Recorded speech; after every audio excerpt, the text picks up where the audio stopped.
बिस्मिल्लाहिर्रहमानिर्रहीम। तो बेटा आज हम दो छोटे से टॉपिक पहले देखेंगे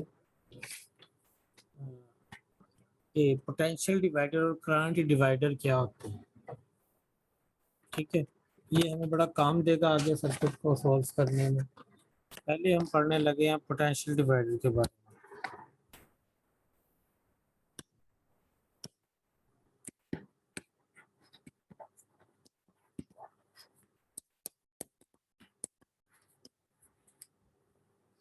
इसके पैरेलल में हम पढ़ लेते हैं इधर करंट डिवाइडर को ना, जरा आसानी रहेगी।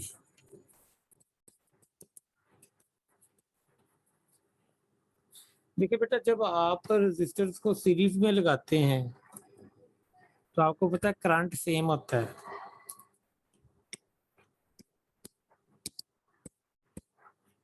सीरीज में करंट क्या होता है, सेम रहता है। और जो पोटेंशियल है वो डिवाइड होता है, डिफरेंट होता है। आपको पता है डिफरेंट रेजिस्टर के अक्रॉस डिफरेंट होता है। अगर हम बात करें पैरेलल में,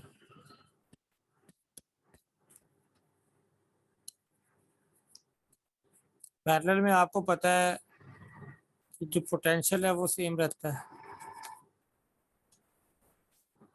और करंट डिफरेंट कंपोनेंट्स में डिवाइड होता है। ठीक है ना, करंट जो है वो डिवाइड होता है।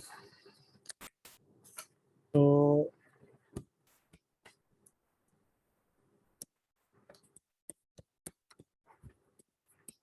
यहाँ से आपने ये बात ज़हन में रख लेनी आज से कि जो सीरीज सर्किट्स होते हैं, सीरीज में अगर आप रेजिस्टेंस लगाएंगे तो पोटेंशियल डिवाइड होगा।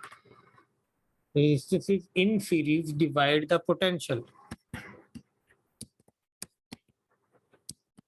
Resistance in series divide potential, मैंने V लिख दिए। ठीक है, एंड यहाँ पर आप नोट कर लें resistance in parallel divide current. Potential divider हमेशा सीरीज में लगी हुई रेजिस्टर्स पे एप्लीकेबल होता है। इसके फार्मूला जो बनाएंगे उनकी प्रैक्टिस जो आप करेंगे। और करंट हमेशा पैरेलल में लगी हुई रेजिस्टर्स के दरमियान जो है वो डिवाइड होता है। और ये आप एग्जांपल लें कि ये आपके पास एक रेजिस्टर है, ठीक है, R1 है, इसके साथ सीरीज में एक और लगा दें R2। ठीक है,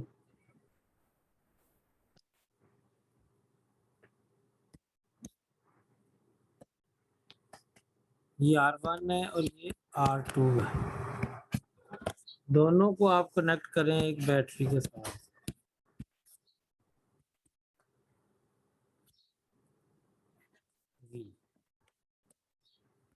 V वोल्टेज की बैटरी के साथ कनेक्ट कर दिया बेटा हमने। आप जानते हैं कि यहाँ पर जो पोटेंशियल ड्रॉप आएगा उसको आप कह सकते हैं V1 और वो बराबर होगा I इंटू R1 के, क्योंकि करंट तो सेम रहना है तो I के साथ 1 2 नहीं लगाएंगे। यहाँ पर जो पोटेंशियल होगा उसको V2 लिखेंगे और ये होगा I इंटू R2। आप जानते हैं करंट सेम है, रेजिस्टेंस की वैल्यू डिफरेंट होगी तो ये प्रोडक्ट आपके पास डिफरेंट आएगा, यानी पोटेंशियल दोनों के क्रॉस डिफरेंट हो सकता है। पोटेंशियल डिवाइड हो रहा है। ठीक है, तो किसी एक के क्रॉस कैसे फाइंड करेंगे? फॉर एग्जांपल आपने R1 के क्रॉस फाइंड करना है, कैसे करेंगे उसका आप ध्यान में रख लें। मैं ये लिखता हूँ V अक्रॉस R1, इसका फार्मूला बनता है जिस रेजिस्टेंस के क्रॉस आप फाइंड करना चाह रहे हैं वो ऊपर लिखेंगे R1 ओवर, नीचे बाकी जितनी भी रेजिस्टर्स हैं उनका सम लिखेंगे, R इक्विवेलेंट जिसको बोलते हैं। इस वक्त 2 लगी हुई है तो R1 प्लस R2 हो जाएगा, 3 होती तो तीनों को ऐड करते, ठीक है, into potential of the battery, ठीक है। तो ये इसको मजीद ओपन करें तो VR1 क्या बन गया बेटा, R1 over R1 plus R2 into V। ये V कौन सा है, ये आपका अप्लाइड है, जो आपने बैटरी का अप्लाई किया है, ठीक है। इस तरह आप किसी भी एक रजिस्टर के अक्रॉस जो पोटेंशियल ड्रॉप है वो कैलकुलेट कर सकते हो, ठीक है। और ये मैंने 2 रजिस्टर लेके बनाया है, लेकिन यहाँ नोट कर लें, this formula is applicable for any number of resistors connected in series, ठीक है, एप्लीकेबल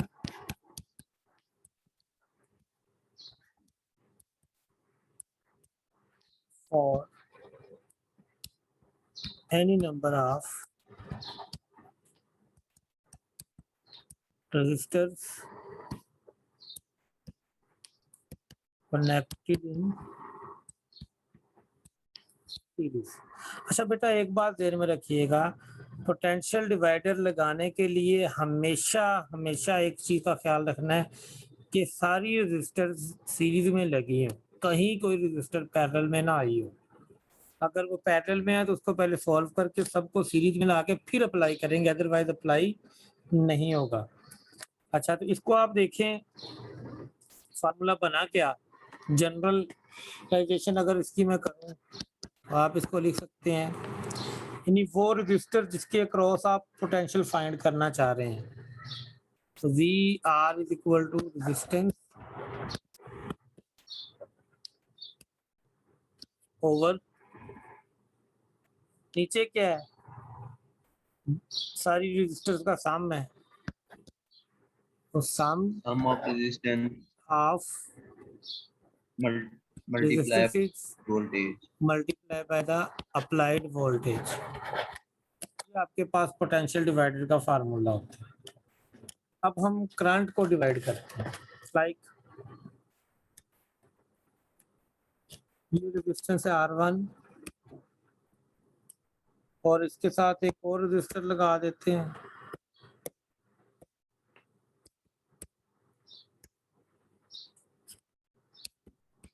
R2, इनको हम कनेक्ट करते हैं पैरेलल में,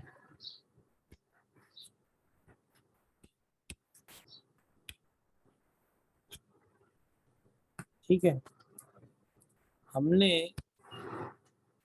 R1 के अंदर से गुजरने वाला करंट फाइंड करना है, क्योंकि जब करंट बेटा यहाँ आएगा उसको आगे 2 रास्ते मिल जाएंगे, आई करंट आ रहा, इधर आया तो 2 रास्ते हो गए, इधर जाने वाले को I1 कह दिया, इधर जाने वाले को I2। तो इस I1 की वैल्यू हमने कैसे फाइंड करनी है, यानी हम फाइंड करना चाह रहे हैं करंट थ्रू रजिस्टर 1, ओके। तो फार्मूला क्या होगा, V applied over,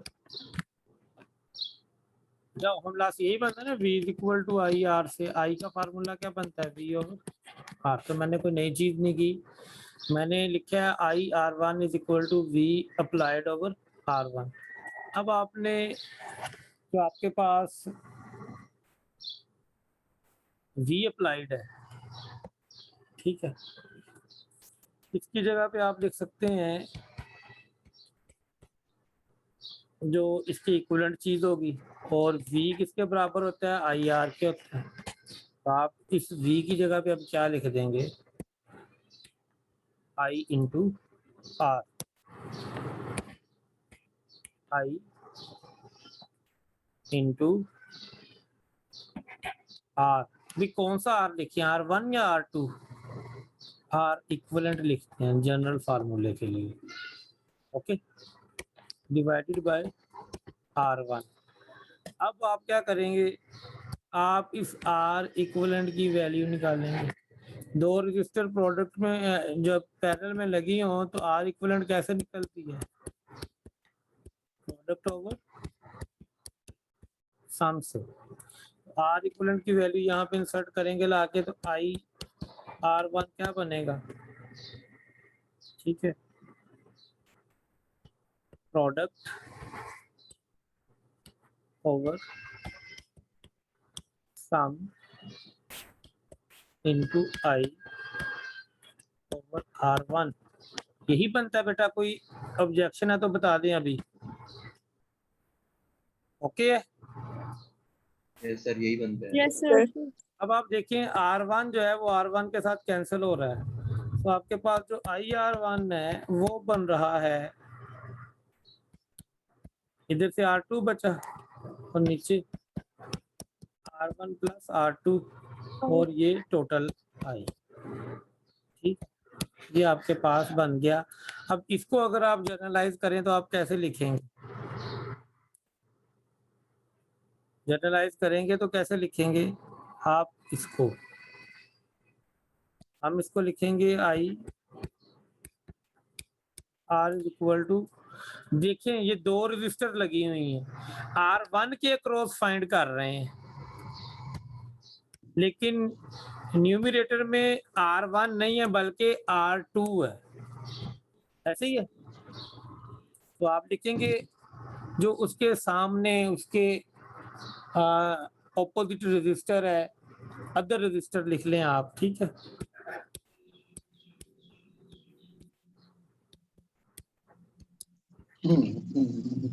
over sum of multiply by the current, ठीक है बेटा।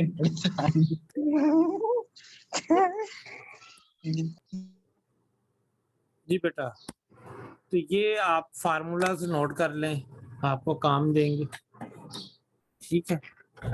और इसके लिए नोट रखें, it is applicable only for 2 resistors. 3 के लिए अलग से बनाना पड़ेगा ना, क्योंकि आर इक्विवेलेंट डिफरेंट आएगी, तीनों का प्रोडक्ट ओवर तीनों का सम लगना होता है, ओके। तो एप्लीकेबल फॉर ओनली 2 रेजिस्टर्स। आइए आज के टॉपिक की तरफ मूव करते हैं, जो हमने बेसिकली पढ़ना था। ये पिछला वाला फार्मूला रिपीट कर दे। कौन सी चीज बेटा, बोलने कौन सी चीज पूछनी है? सर ये जो आपने ऊपर लिखा है IR1 other register divided by, हाँ, वो मैं ये समझा रहा था कि इसमें आप R1 के क्रॉस करंट फाइंड कर रहे हैं ना। सर वो अदर रजिस्टर नहीं लिखा हुआ ऊपर IR1 वाला? हाँ जी, लेकिन आप देखें यहाँ पर R1 आने की बजाय जो दूसरी रजिस्टर है वो आई है,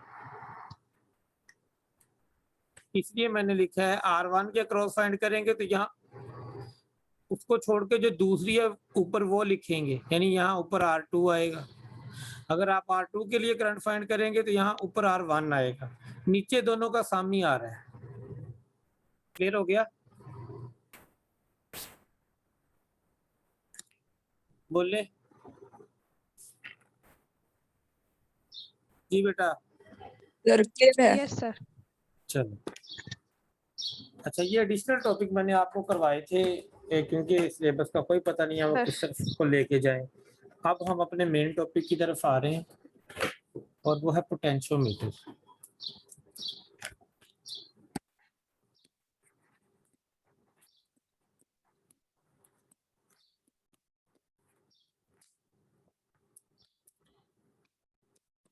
अगर हम इसको डिफाइन करें तो आप जानते हैं कि ये एक पोटेंशियल मेजरिंग इंस्ट्रूमेंट है। पोटेंशियल मेजरिंग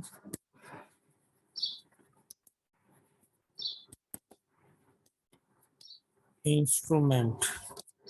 अच्छा याद रखिएगा कि ये नया टॉपिक है, ये 2020 में शामिल किया गया था NMD कैट में, इससे पहले नहीं हुआ करता था। तो लास्ट टाइम भी इसमें से क्वेश्चन पिक किया गया, इस दफ़ा भी डेफिनेटली। अब तो टॉपिक ही बहुत कम है तो अब तो इसमें से बनने हैं, तो बड़ी अच्छी तरह हमें ये क्लियर होना चाहिए जी। इसको हम डिफाइन करते हैं अ पोटेंशियल मेजरिंग इंस्ट्रूमेंट। भाई मेरे पास ये रजिस्टर है एक, फॉर एग्जांपल R, इसको मैंने एक बैटरी के साथ कनेक्ट कर दिया।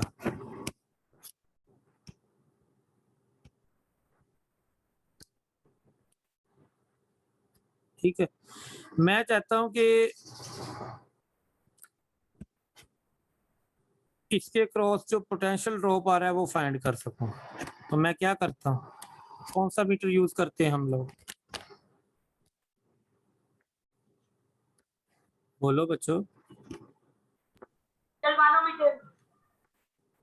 Volt meter.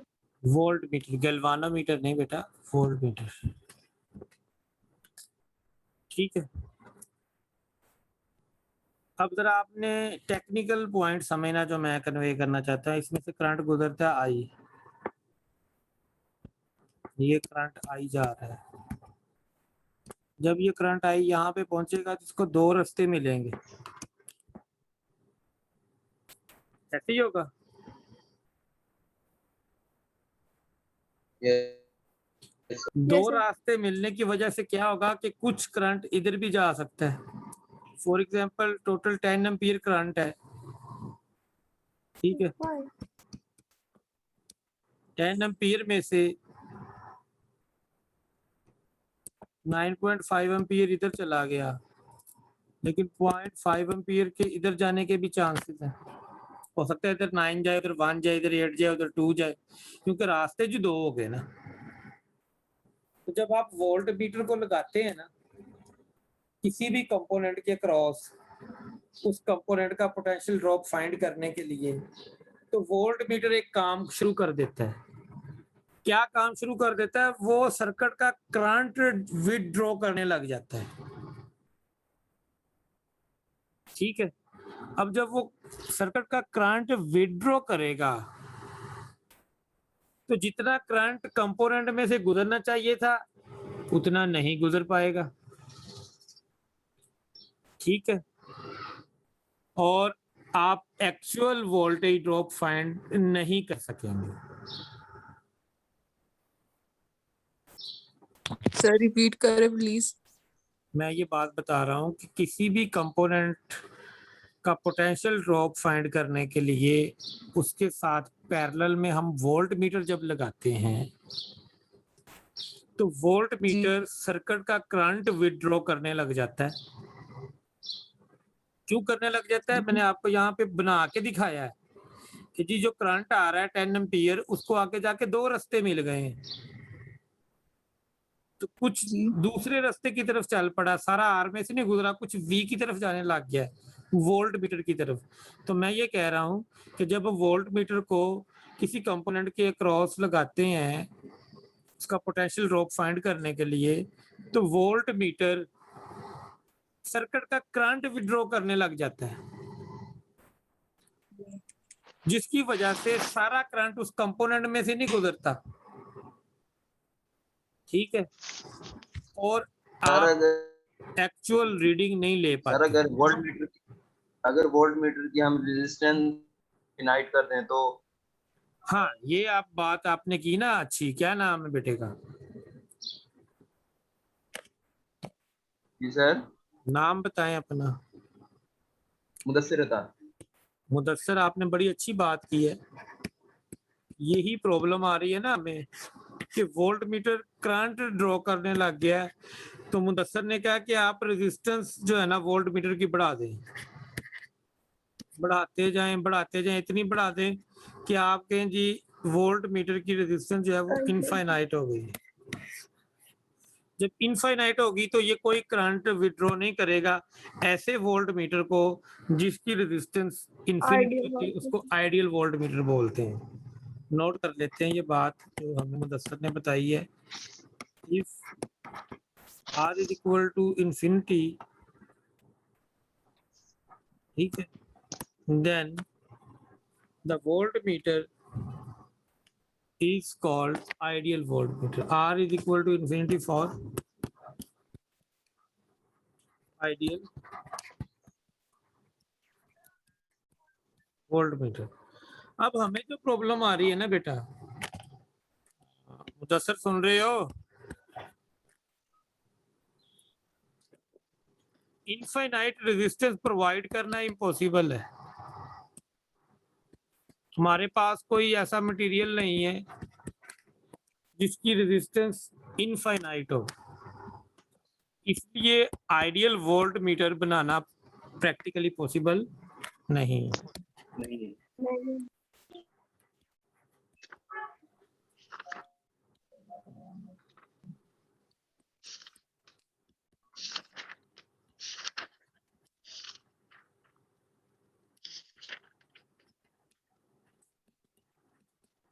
ठीक हो गया। तो इसका मतलब है हम आइडियल वोल्ट मीटर बना नहीं सकते। जब हम आइडियल वोल्ट मीटर नहीं बना सकते तो कोई भी वोल्ट मीटर जो हम यूज करेंगे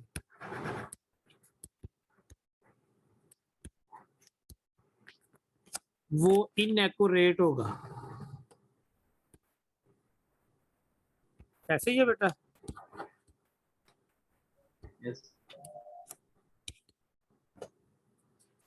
इनएक्यूरेट होगा तो आप ये कह सकते हैं कि वोल्ट मीटर की रीडिंग रिलायबल नहीं है। ठीक है, तो क्या हम काम करना छोड़ दें? ऐसे तो नहीं हो सकता। हम अब वोल्ट मीटर से हट के नए इंस्ट्रूमेंट बनाएंगे। तो दो इंस्ट्रूमेंट मार्केट में मौजूद भी हैं, जैसे CRO है, जैसे आपके पास डिजिटल वोल्ट मीटर होता है। ये सर्किट का प्रैक्टिकली कोई करंट विड्रॉ नहीं करते क्योंकि इनकी रेजिस्टेंस बहुत बहुत ज्यादा होती है। ठीक है, बहुत हाई होती है। ठीक है, इन दोनों की रेजिस्टेंस जो है वेरी वेरी हाई होने की वजह से हम कहते हैं कि ये सर्किट का करंट विड्रॉ नहीं करते। ठीक है,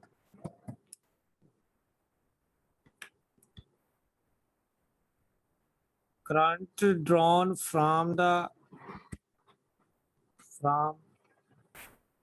circuit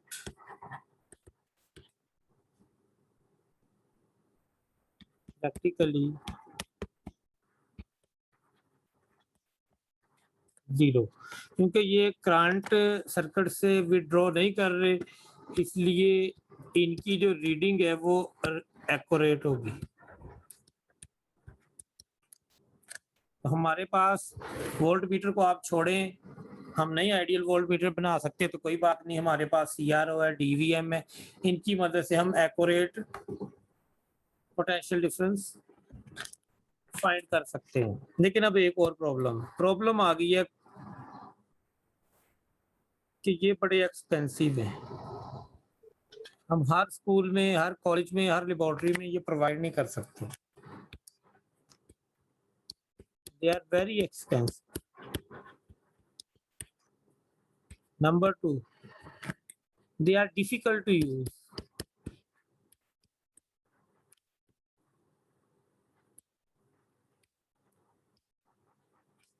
ये दो प्रॉब्लम है। इसलिए हम एक ऐसा इंस्ट्रूमेंट बनाना चाहते हैं जो इजी टू यूज भी हो और सस्ता भी पड़े, चीप भी हो। ठीक है,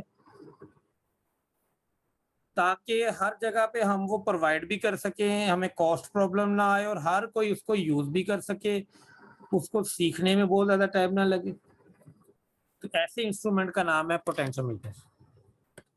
आइए बेटा देखते हैं पोटेंशियोमीटर होता है क्या। बेसिकली बेटा पोटेंशियोमीटर जो है, मैं आपको थोड़ी सी थ्योरी समझा दूं। ये एक सिंपल रेजिस्टर है।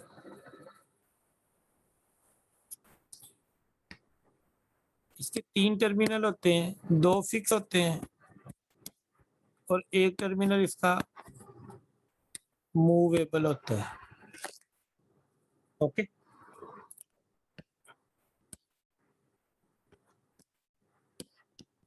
ये आपके पास एक सिंपली सी आप कह लेंगे पोटेंशियोमीटर बन गया। पोटेंशियोमीटर क्या है?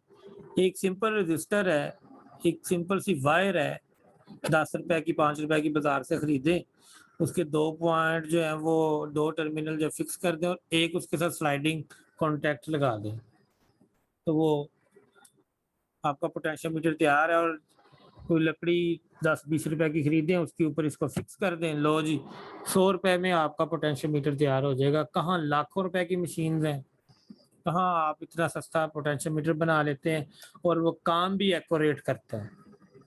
ठीक है, सो इसकी एक तारीफ आपने याद रखनी है, it is a cheap. Cheap का मतलब सस्ता है, यहाँ घटिया ना समझ लेना। This cheap and accurate. ठीक है जी, और कैसे बना हमने देख लिया। अब इसके यूजेस बड़े हैं। अगर मैं इसके यूजेस की बात करूं तो यूजेस इसके बहुत सारे हैं, लेकिन हम यहाँ पर डिटेल में देखेंगे जो हमारे कोर्स में शामिल है यूजेस। लेकिन आपके इंटरेस्ट के लिए मैं आपको इसके कुछ यूजेस बता दूंगा। ठीक है, लाइक आप इसको यूज करते हैं एज अ वोल्टेज डिवाइडर के तौर पे। वोल्टेज डिवाइडर के तौर पे यूज करते हैं। आप किसी भी अननोन सेल की ईएमएफ फाइंड करने के लिए find EMF of unknown cell, आप दो या दो से ज्यादा सेल्स की ईएमएफ को कंपेयर भी कर सकते हैं। For comparing EMF for comparing EMF cells, आप इसको यूज कर सकते हैं find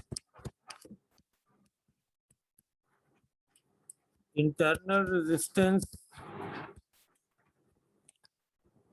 of a cell. Cell की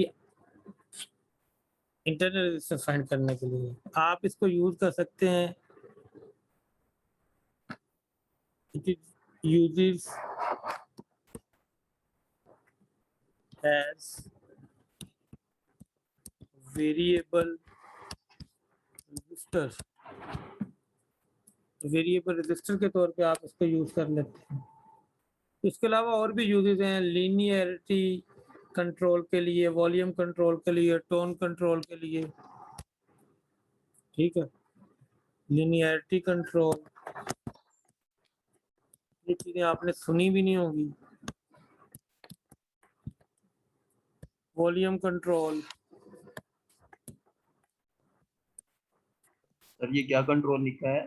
linearity control, volume control, tone control, सारे इसके यूजेस हैं। हमने सिर्फ ये पढ़ने हैं, पोटेंशियल डिवाइडर, अननोन सेल की ईएमएफ फाइंड करना और ईएमएफ कंपेयर करना, ये हमारे टॉपिक हैं और ये नीचे वाले हमारे टॉपिक नहीं है। ये मैंने ऐसे ही आपको एक्स्ट्रा इंफॉर्मेशन के तौर पे बता दिया।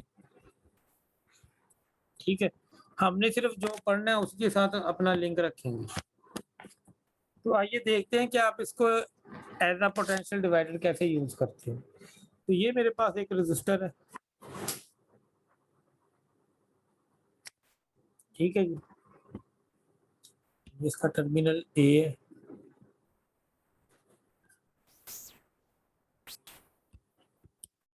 ये बी है,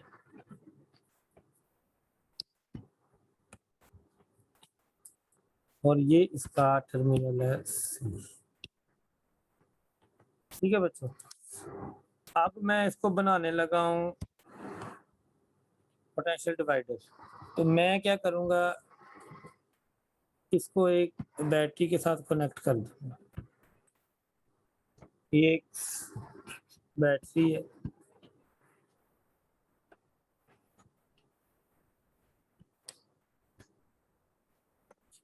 इसकी ईएमएफ ई है, ये मैंने इसको कनेक्ट कर दिया। और ये मैं यहाँ पे अब एक वोल्ट मीटर लगा देता हूँ,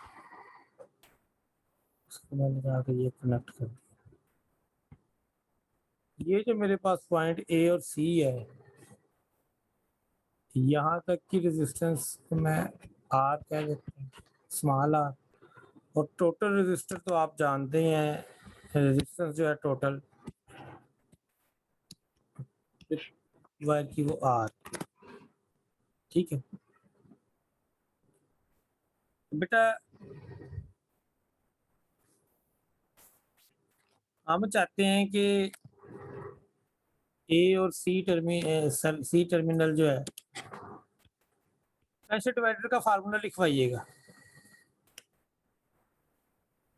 अभी पढ़ाया है। V A C is equal to resistance between,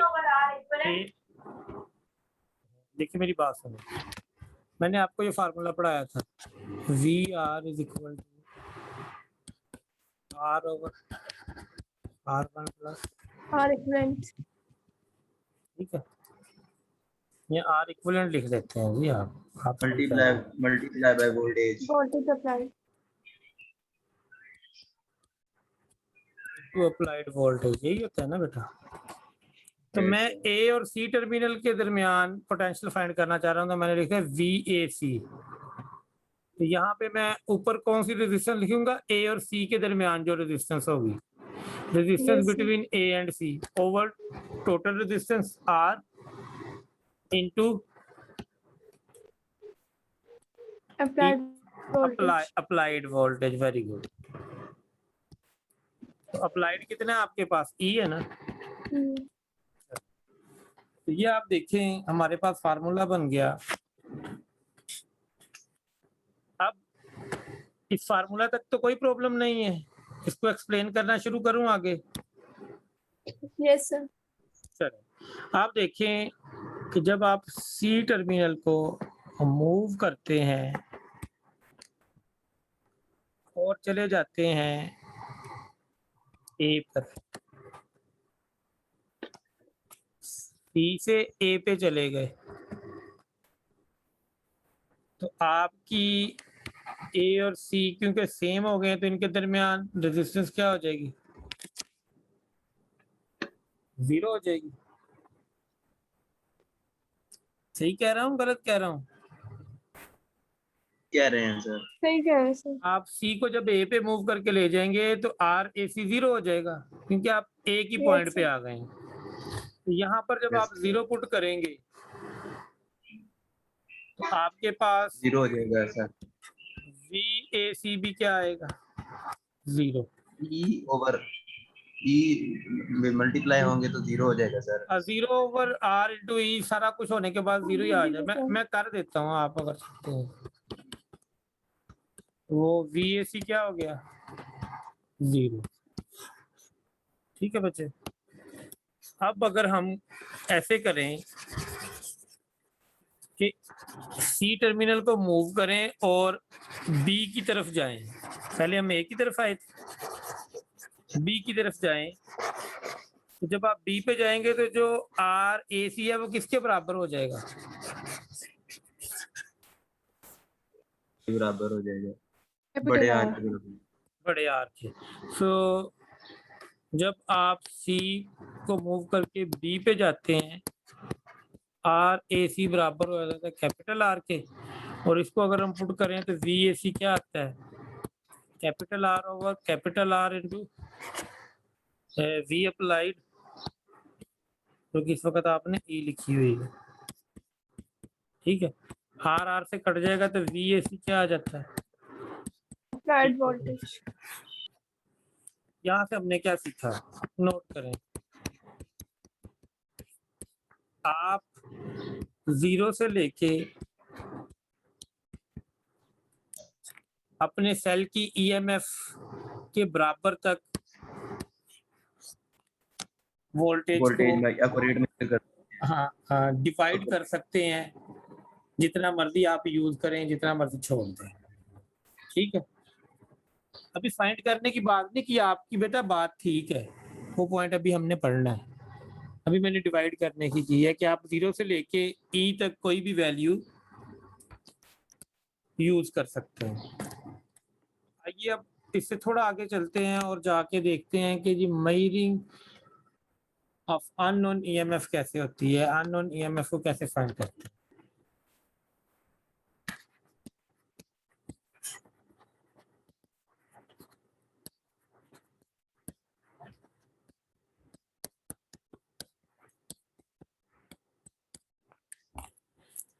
जी बेटा, तो पहले हम अपना पोटेंशियोमीटर बनाते हैं। पोटेंशियोमीटर क्या था, एक सिंपल सी रजिस्टर थी, ठीक है। इसका एक टर्मिनल था ए, एक टर्मिनल था बी और एक स्लाइडिंग टर्मिनल था सी।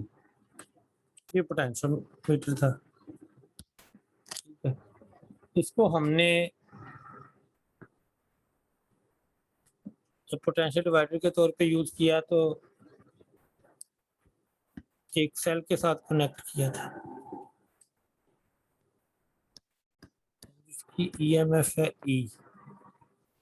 अब हम इसको यूज करना चाह रहे हैं अननोन सेल की ईएमएफ फाइंड करने के लिए। बेटा याद रखें, जो सेल आपके पास है अननोन ईएमएफ का, उसको ए और सी के दरमियान कनेक्ट कर देंगे। यहाँ पे ई एक्स लिख देता हूँ, अननोन ईएमएफ का ये, ठीक है जी। अब आपने ये काम करते हुए कुछ चीजों का ख्याल रखना है। नंबर 1,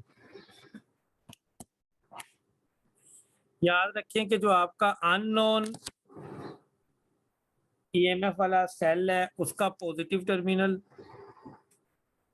आपकी बैटरी के पॉजिटिव टर्मिनल के साथ कनेक्ट हो। ये देखिए पॉजिटिव के साथ पॉजिटिव आ रहा है ना, यहाँ पे देखें गौर से, ये नोट कर लें, ये कंडीशन याद रखनी है।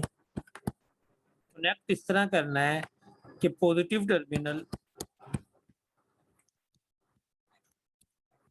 Of unknown battery and the driven cell E। बेटा ये जो है इसको ड्रिवन सेल बोलते हैं, क्योंकि ये ना लगाएंगे तो काम नहीं ना कर सकता पोटेंशियोमीटर। इसको ड्रिवन सेल बोलते हैं, चलाने वाला, ठीक। दोनों का पॉजिटिव टर्मिनल सेम पॉइंट पे हो। Positive terminal of unknown battery and driven cell should be connected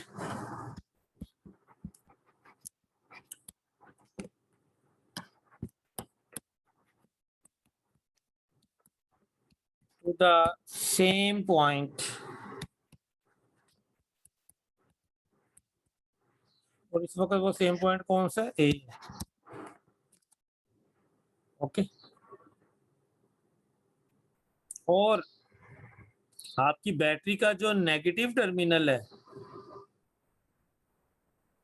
उसको आपने कनेक्ट करना होता है गैल्वानोमीटर के साथ। ये चीज मैं अरेज करता हूँ, यहाँ पे हम गैल्वानोमीटर लगाएंगे।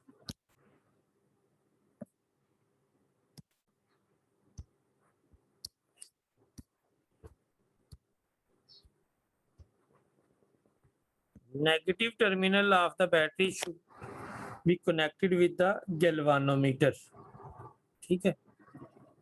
तो अननोन बैटरी का जो पॉजिटिव टर्मिनल है वो ड्रिवन सेल के पॉजिटिव टर्मिनल के साथ है, और अननोन बैटरी का जो नेगेटिव टर्मिनल है वो गैल्वानोमीटर के साथ अटैच है, ठीक है।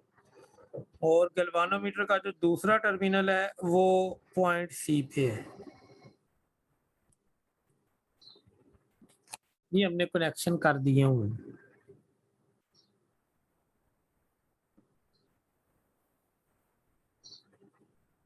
अच्छा, अब हम पुरानी बात को याद करते हैं कि जब हम वोल्ट मीटर लगाते थे तो क्या होता था, करंट विड्रॉ करता था वो, जिसकी वजह से एक्चुअल रीडिंग नहीं मिलती थी हमें। हमने अब ऐसी कंडीशन लगानी है कि पोटेंशियोमीटर जो है वो करंट विड्रॉ ना कर सके, यानी current drawn from the circuit क्या हो जाए, 0। कैसे कर सकते हैं, जरा ख्याल कीजिएगा।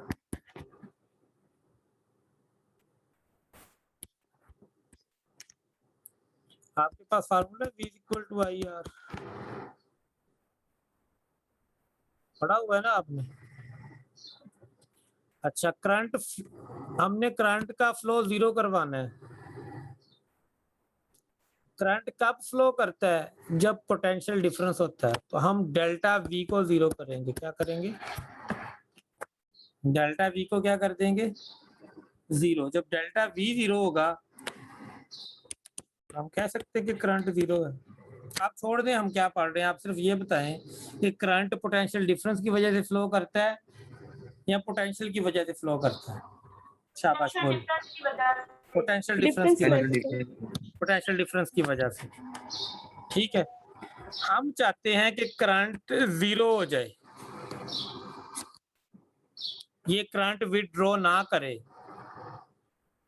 तो हम कोई ऐसी कंडीशन लगाएंगे कि पोटेंशियल डिफरेंस क्या हो जाए? जीरो। जीरो। जब पोटेंशियल डिफरेंस जीरो होगा, डेफिनेटली करंट क्या हो जाएगा? जीरो हो जाएगा।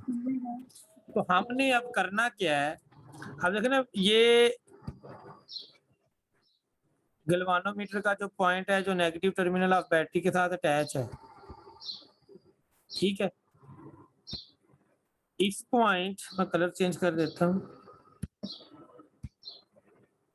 इस पॉइंट और इस पॉइंट के दरमियान अगर हम डेल्टा V जीरो कर दें, क्या कर दें? डेल्टा V जीरो कर दें, तो हमें ये कंडीशन मिलेगी। कैसे करेंगे?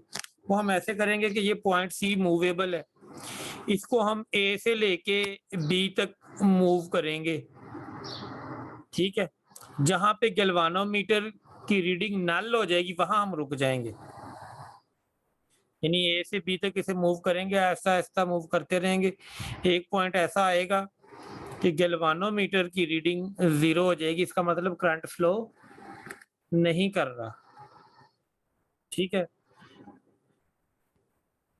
तो वो हमारे पास नल कंडीशन आ गई। नल कंडीशन हमें क्या बताती है कि इस टर्मिनल का पोटेंशियल और इस टर्मिनल का पोटेंशियल सेम है। अगर मैं कहूँ कि गैल्वानोमीटर, जब मैं इसे मूव करता हूँ, सी पॉइंट को, स्लाइडिंग कॉन्टैक्ट को जब मैं मूव करता हूँ बिटवीन ए एंड बी, तो मुझे एक ऐसा पॉइंट मिलता है जहां पर गैल्वानोमीटर की रीडिंग क्या हो जाती है? जीरो। तो क्या मैं कह सकता हूँ कि ये इसलिए जीरो आई है क्योंकि पोटेंशियल डिफरेंस जीरो हो चुका है? और तो कोई सूरत हाल नजर नहीं आ रही ना, ठीक है ना। So yes. इसको बोलते हैं नल पॉइंट। नल पॉइंट उस पॉइंट को बोलते हैं जहां पर गैल्वानोमीटर का करंट जीरो हो जाए, उसकी डिफ्लेक्शन खत्म हो जाए, ठीक है। अच्छा, ऐसे हुआ तो आप देखें, आप कह सकते हैं कि ये पॉइंट जो है C और ये पॉइंट जो है, ये सेम पोटेंशियल पे है, इसको मैं C प्राइम कह देता हूँ, ठीक है। So for null condition, for null point C and C prime are at same potential, okay।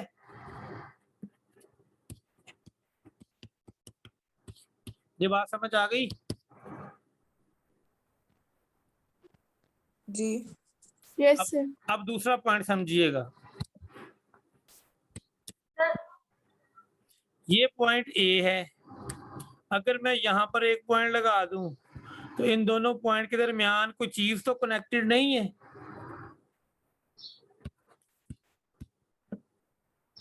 तो तार ही है ना, एक आ रही, दरमियान में कोई चीज नहीं लगी हुई, ऐसे ही है। यस सर, कुछ भी नहीं तो कनेक्ट। मैं कह सकता हूँ A and A prime are at same potential, कह सकता हूँ कि नहीं? कह सकते हैं। Yes sir. बस ठीक है, अब आपने इजाजत दे दी, अब काम आसान हो जाएगा।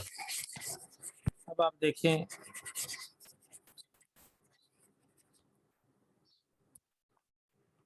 कि हम अब ये कह सकते हैं कि आपने सी और सी प्राइम को सेम कह दिया है, ए और ए प्राइम को सेम कह दिया है, तो मैं कह सकता हूं जो पोटेंशियल ए और सी के दरमियान है वही पोटेंशियल ए प्राइम और सी प्राइम के दरमियान है। जी Yes, sir. Okay, Yes. ये आपने ओके कर दिया। ए और सी के दरमियान, ए प्राइम सी प्राइम के दरमियान क्या चीज लगी हुई है? Unknown cell. So we can say that the EMF of our unknown cell is equal to Vs. Agree? Agree? जी यस जी सर। Yes, sir. अभी VAC मैंने आपको पढ़ाया था, ये किसके बराबर आया था? RAC over R into E के। अब वैल्यू हम पुट कर देते हैं, हमारे पास अननोन EMF का फार्मूला क्या बन गया? RAC over R। ठीक हो गया? Yes, sir. अच्छा, कल मैंने आपको एक चीज पढ़ाई थी, ये मैं यहाँ रिपीट कर देता हूँ। R is equal to rho L over A। ये एक दो दिन पहले हमने ये चीजें पढ़ी थी, ठीक है? Yes sir. याद रखें, यहाँ पे आप नोट कर लें कि जो आपने वायर यूज की है ना, ये wire uniform area of cross section की होती है, ठीक है? और ये बिल्कुल स्ट्रेट वायर होती है, बैंड स्टैंड कोई नहीं होता इसमें, और मटेरियल डेफिनेटली सेम है। तो अब ऐसे तो नहीं है कि वायर का कुछ हिस्सा किसी और मटेरियल का, कुछ हिस्सा किसी और मटेरियल का, ऐसा तो है नहीं। सो आप इनको छोड़ दें, ये तो यूनिफॉर्म होगी। तो आपकी जो रेजिस्टेंस है वो प्योरली किस पे डिपेंड कर रही है? Length. लेंथ, ठीक है? तो मैं कहता हूँ कि जो लेंथ है ए और सी के दरमियान वो स्मॉल एल है, ठीक है? और जो ए और बी के दरमियान है वो कैपिटल है। तो यहाँ से मैं कह सकता हूँ कि आर ए सी जो है ये लेंथ बिटवीन ए सी पे डिपेंड करती है, और टोटल आर जो है ये टोटल लेंथ पे डिपेंड कर रही है।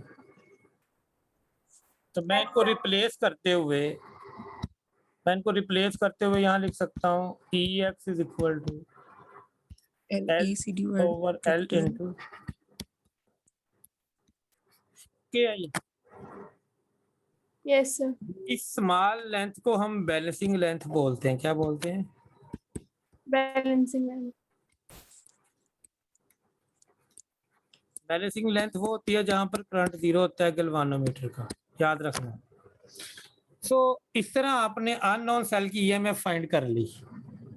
आपने जस्ट क्या किया, ये तो ऑलरेडी नॉन वैल्यूज थी ना, ये जरा तवज्जो कीजिएगा। ये आपने ड्रिवन सेल जो लगाया इसकी ईएमएफ आपको नॉन है। जब आपने ये पोटेंशियोमीटर बनाया तो टोटल लेंथ आपको नॉन वैल्यू थी, ठीक है? तो आपने सिर्फ क्या किया, आपने सिर्फ बैलेंसिंग लेंथ फाइंड करनी है, तो आपको अननोन सेल की ईएमएफ का पता चल जाएगा। Is there any problem? No, sir. No sir. अब इसी को आगे लेके चलते हैं। आपके पास फार्मूला आ गया E X is equal to L over, small L over large L multiply by E. ठीक है? अब हम दो सेल लेते हैं, दोनों की ईएमएफ ऐसे ही निकालेंगे। पहले एक को लगाएंगे, उसकी बैलेंसिंग लेंथ निकलेगी, फिर दूसरे को लगाएंगे, उसकी बैलेंसिंग लेंथ निकलेगी, ठीक है? Ratio find. फिर इनकी रेशो फाइंड कर लेंगे। कर लेते हैं E1 over L1 L1 over over L2 आ जाएगा, L2 बाकी चीजें कैंसिल हो रही हैं। cancel. तो यहाँ से हमें क्या पता चलता है कि दो सेल्स की ईएमएफ में वही रेशो होती है जो उनकी बैलेंसिंग लेंथ में होती है। तो हम लिख सकते Yes. हैं द रेशो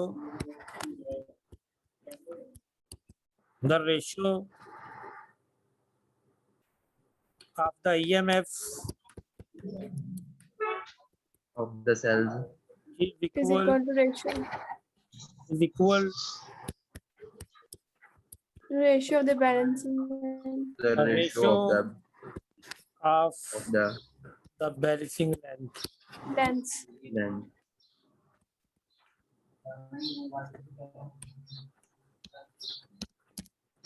जी, यहाँ तक कोई प्रॉब्लम? No, sir. चले, अब हम बात करते हैं कि अगर हम जो सेल लगाया है यहाँ पर, ये ड्रिवन सेल से बड़ा हो, यानी if Ex is greater than E, ठीक है। तो एक बच्चा पहले भी बोला था सर हम मैक्सिमम E तक फाइंड कर सकते हैं, ड्रिवन सेल की ईएमएफ तक फाइंड कर सकते हैं, उससे बड़ा जो है सर्किट बैलेंस नहीं होगा सर। हाँ, उसके लिए क्या होगा, उसके लिए आपको बैलेंस पॉइंट नहीं मिलेगा, नल पॉइंट नहीं मिलेगा। If Ex is greater than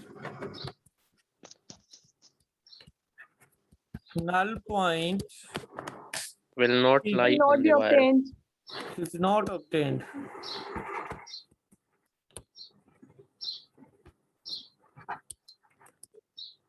लिहाजा याद रखें कि आपको ये भी क्वेश्चन पूछा जा सकता है कि आपका ड्रिवन, अब मैं क्वेश्चंस की तरफ चलता हूँ।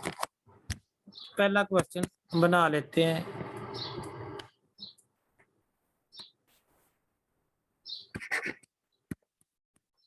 पोटेंशियोमीटर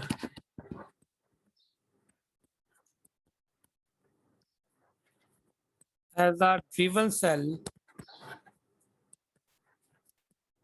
of 15 volt, ठीक है,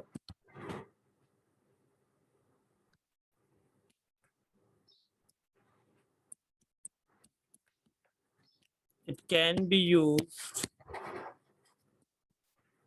find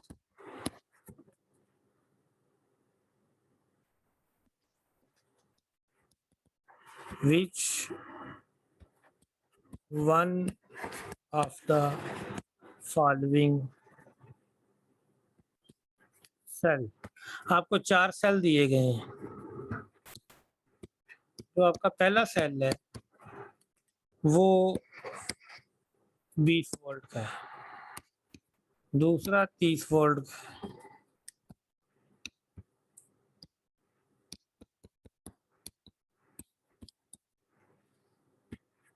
तो तीसरा आपका 40 वोल्ट का है, और जो लास्ट है वो 5 वोल्ट का है। तो बताएं किसके लिए एप्लीकेबल है? 5 के लिए, 5 volt delta. 5 वाले के लिए, ठीक है। तो Yes, sir. 15 तक होता तो भी यही था, ठीक है। Yes. तो 15 से ज्यादा आप फाइंड नहीं कर सकते। अब मैं आपको 2 क्वेश्चन सिर्फ और करवाऊंगा। सर अगर इक्वल हो तब भी हम फाइंड कर सकते हैं। हाँ जी, मैक्सिमम वहां तक जा सकते हैं। क्वेश्चन लिखें। अगर इक्वल होगा तो फिर लेंथ की रेशो भी इक्वल ही आएगी ना? जी, Yes. The length of wire of a potentiometer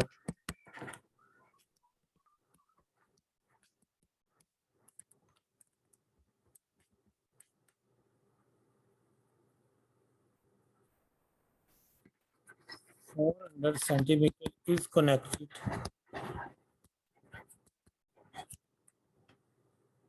to standard cell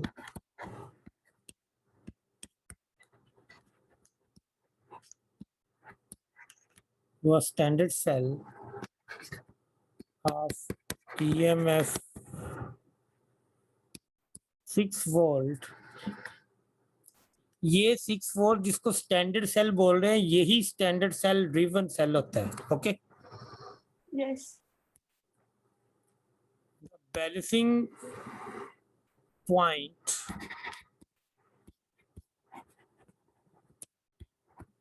the balancing point is obtained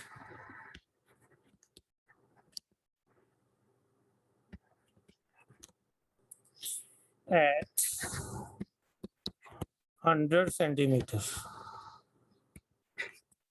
for a cell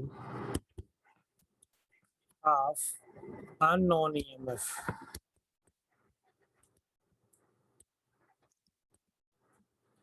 What is the EMF of unknown cell? What is EMF of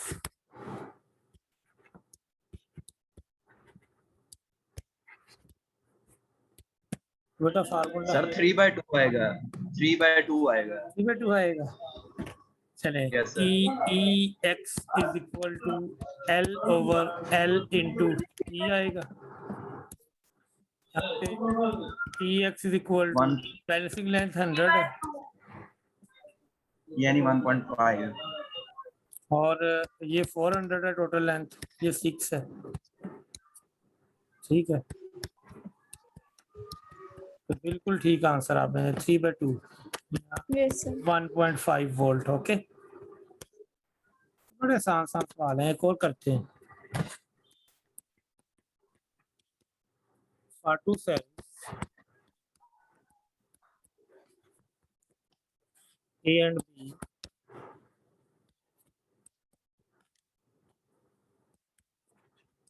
the balancing points are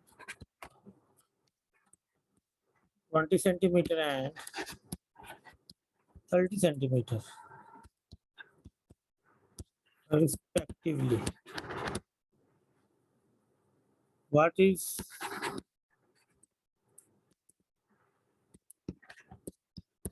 the ratio of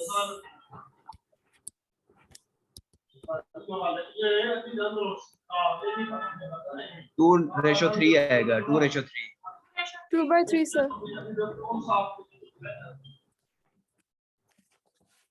जी, क्या formula लगेगा? 1/E2 is equal to L1/L2. ये भी LALB 2/3. ठीक है, अगर यहाँ पे वो आपको रेशियो ऐसे Yes, पूछ sir. ले, Yes sir, 2/3 आएगा. ये क्या आएगी? 3/2. 3/2. 3/2. Very good. तो बेटा आपका इस चैप्टर का सिलेबस कंप्लीट हो गया है. हमने कुछ एडिशनल चीज़ें भी की हैं, जैसे मैंने आपको आज पोटेंशियल डिवाइडर करवाया, लेकिन वो एडिशनल नहीं है. आप जानते हैं कि पोटेंशियल डिवाइडर के बगैर आपको पोटेंशियोमीटर ही समझ नहीं आना था. Yes, कुछ sir. चीजें Yes, sir. सिलेबस में लिखी नहीं होती, लेकिन उनको पढ़ना पड़ता है. तो बाद बच्चे फौरन फेडअप हो जाते हैं, सच ये चीज सिलेबस में नहीं, आप क्यों पढ़ाई जा रहे हैं. हमें भी शौक नहीं है कि हम आपको एक्स्ट्रा चीजें पढ़ाएं, ज्यादा टाइम लगता है उस चीज के ऊपर, लेकिन कुछ चीजें जरूरी होती हैं पढ़ानी, चाहे वो सिलेबस में डायरेक्टली लिखी हो या ना लिखी हो. ठीक है ना, तो इसलिए जरा सर जी ये आप हमें इस सेशन की या टोटल सेशन की फीस तो बता दें. हमने सबसे पूछा, सर ने बताया ही नहीं, तब टाइम नहीं यार, था. इसकी फी जो है वो 26,000 है टोटल. आपकी टेस्ट शेट सारा कुछ बीच में डाल, सर फर्स्ट ईयर भी साथ ही होगा ना? फर्स्ट ईयर भी साथ ही होगा. और सर ये टोटल ऑनलाइन होगा ना? पहले बेटा, जी बेटा, टोटल पैकेज है ये आपका. आपको पहले हम सेकंड ईयर करवाएंगे, सेकंड ईयर खत्म होने के बाद फिर हम आपको फर्स्ट ईयर करवाएंगे. और सर ऑनलाइन होगा सर ना जून ये? में खत्म होगा. जी टोटली बेटा ये सेशन ऑनलाइन, ये ऑनलाइन ही रहेगा, ओके सर. ये ऑनलाइन Okay. होगा. फिजिकल सेशन की तो फिलहाल Thank you, sir. पॉसिबिलिटी वैसे ही नहीं है, अगर हुई तो आपको बता देंगे, लेकिन आपका सेशन ऑनलाइन चलता रहेगा, फिजिकल हो या ना हो। ओके सर, ठीक है बेटा Thank you, sir. जी, थैंक यू सर, ओके बेटा, अल्लाह हाफिज। अल्लाह हाफिज। Good afternoon, sir. अल्लाह हाफिज।